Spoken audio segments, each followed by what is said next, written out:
Today, I'm showing you how to make a delicious cauliflower Alfredo and zucchini noodles.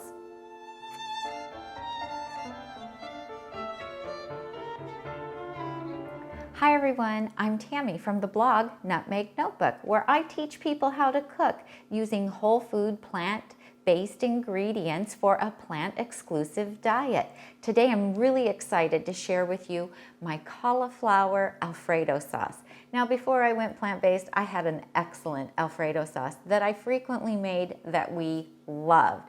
And it's taken me a long time to come up with a replacement for it. In fact, I've been working on this recipe since December. In December, Tom and I actually shot a whole video about the Alfredo sauce. But at the end of it, I was like, you know, I just don't love this sauce yet. We're not going to put this to print.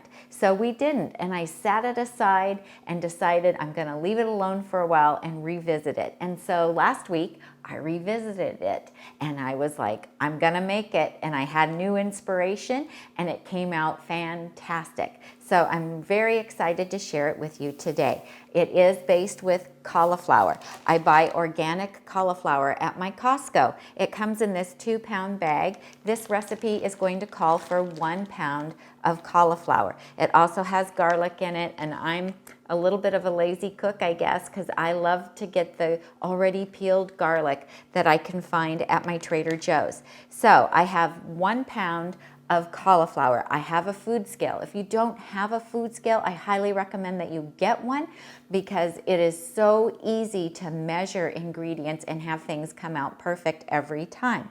I can tell you I use this 4-cup measure for my cauliflower. If I tell you to measure out 4 cups of cauliflower, you know, a couple big chunks can take up the whole cup. If you cut them smaller, you might get more stuff in there in 1 cup. So I really like to weigh ingredients. So I'm using the 3-quart pressure cooker. This is my Instant Pot because it will heat up fast because it's small. So I have that 1 pound or 4 cups of cauliflower. I have 4 fairly large garlic cloves, and that's another thing. If I tell you 4 garlic cloves, if they're little tiny ones, you know, use double. So you can see I have 4 like medium to large ones that are going in there. And of course, because we're using the pressure cooker, we have to have some liquid in here. We have to have some water. I'm starting with some warm water because that helps the pressure cooker to get up to pressure quicker. So 1/2 cup of warm water. Then we're going to just put the lid on it, and I'm going to come around and set it, and I'm going to, on this one, press pressure cook, and I'm going to bring it down to 1 minute. I'm making sure that the steam valve is set to steam and not venting, and as soon as that just tells me that it's getting started, it's going to start heating up. And as soon as it is done cooking for that 1 minute, when it reaches pressure, then I'm going to do the manual release of the steam, and I'll show you what comes next. Okay, so the cauliflower got done. When it cooked for 1 minute at high pressure, it beeped, and so then I did the manual release of the steam. So we're just going to take the lid off here.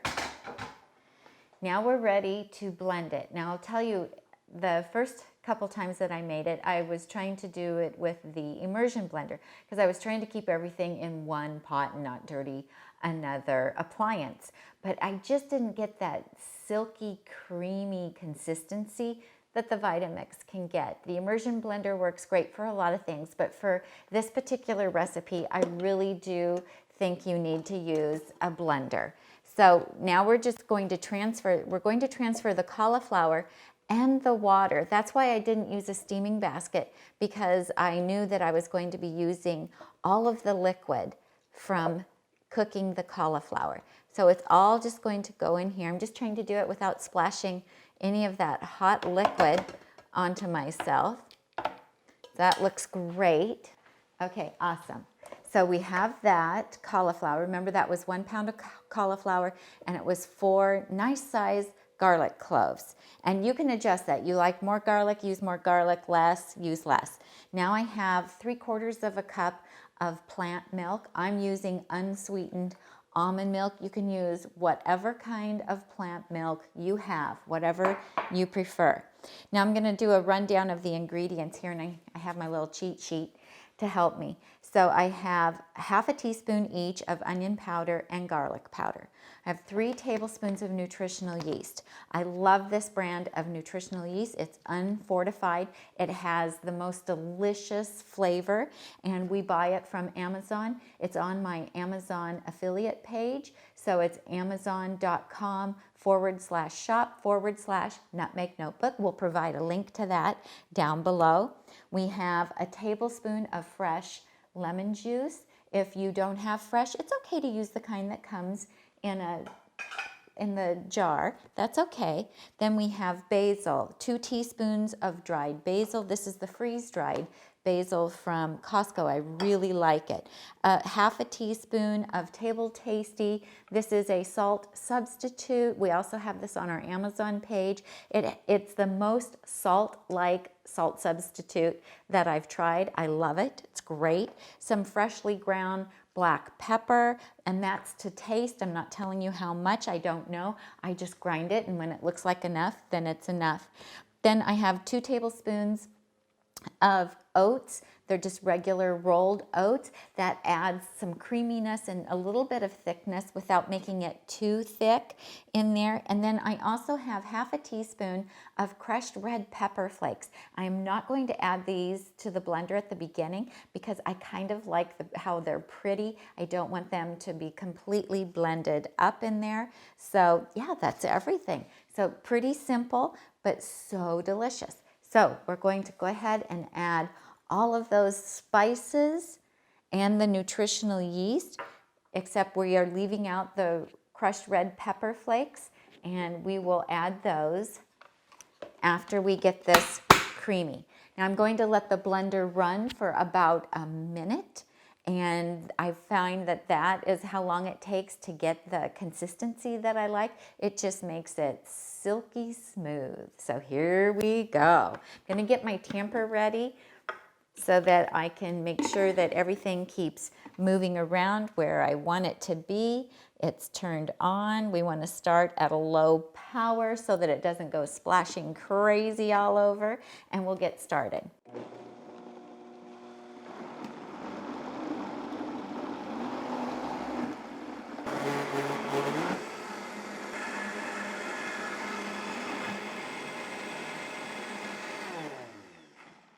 Okay, that was a full minute that I let it run. And now I want to show you what this looks like. And then I'll get a bowl so I can pour it so you can see just how amazing it is. Maybe Tom can get a close-up shot of that.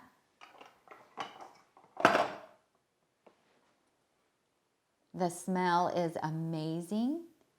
Oh my gosh, the aroma is just killer. And it looks just like the Alfredo sauce that I used to make that was full of fat and cholesterol and terrible ingredients.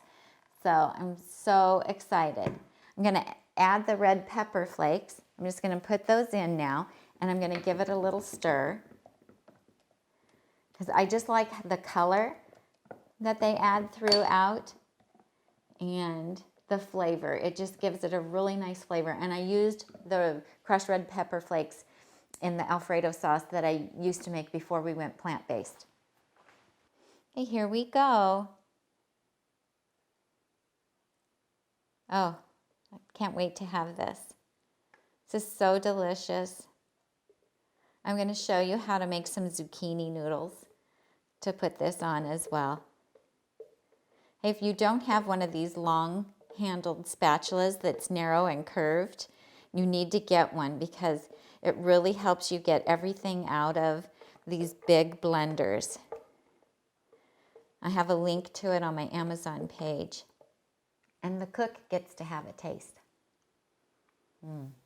Oh, this is so good, you guys. It's so delicious.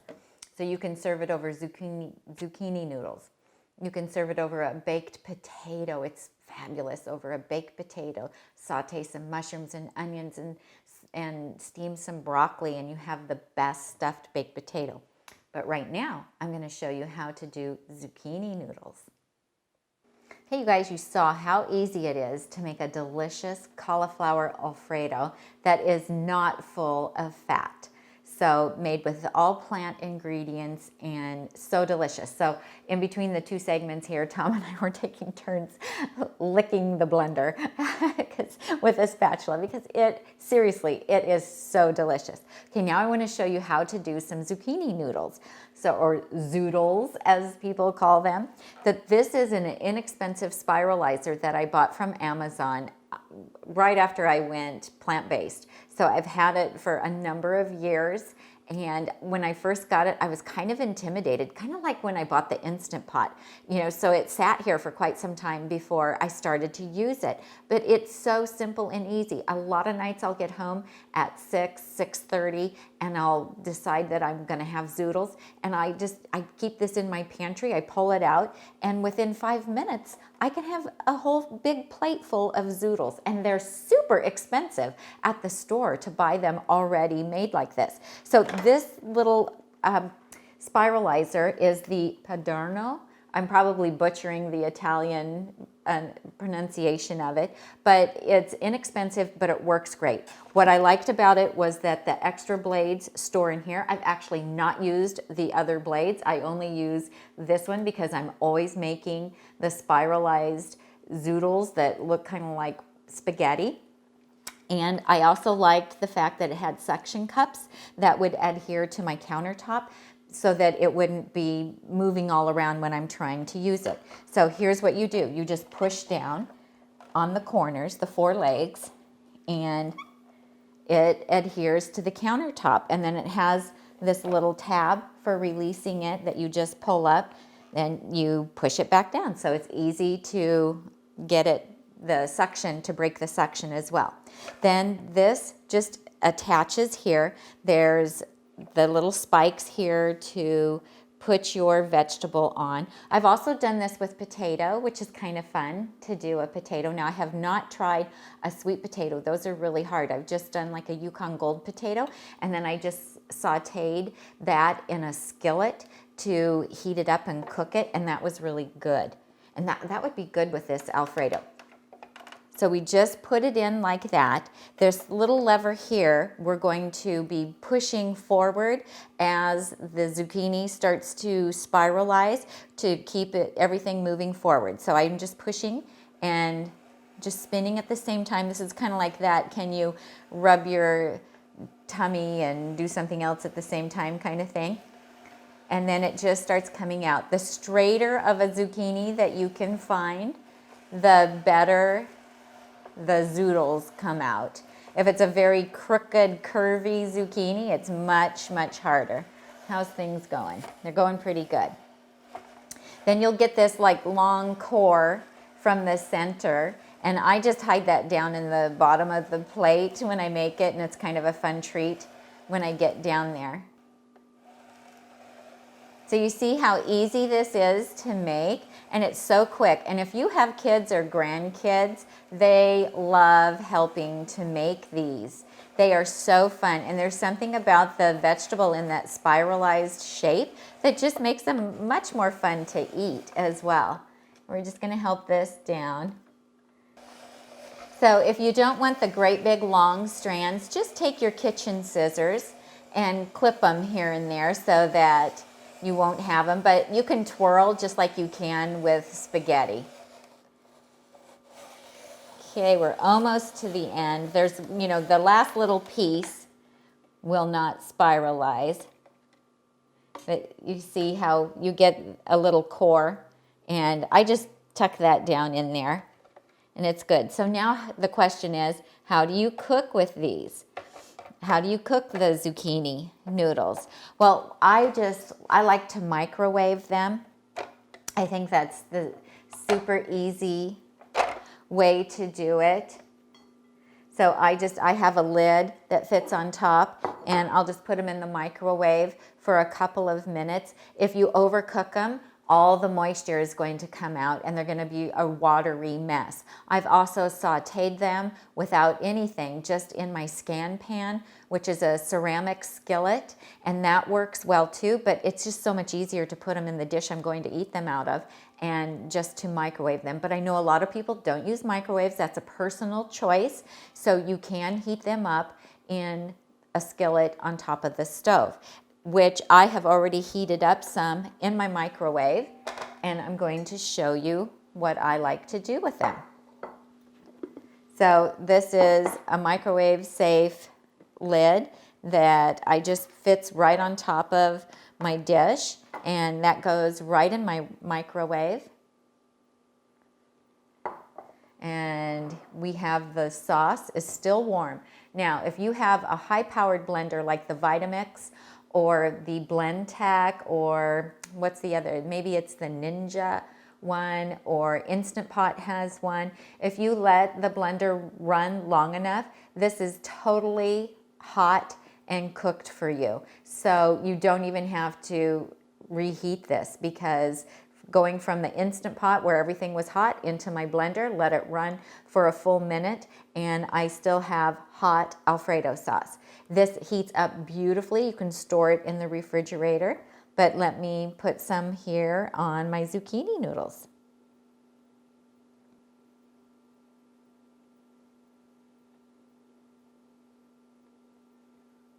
Oh, this smells so good. We like quite a bit of it, actually. And like I said, it's good on potatoes as well. Okay, and then a little bit of fresh basil, of course. Now, how beautiful is that? Okay, so Tom is insisting that I take a taste on camera, which, you know, this is not going to be easy. Okay, here we go.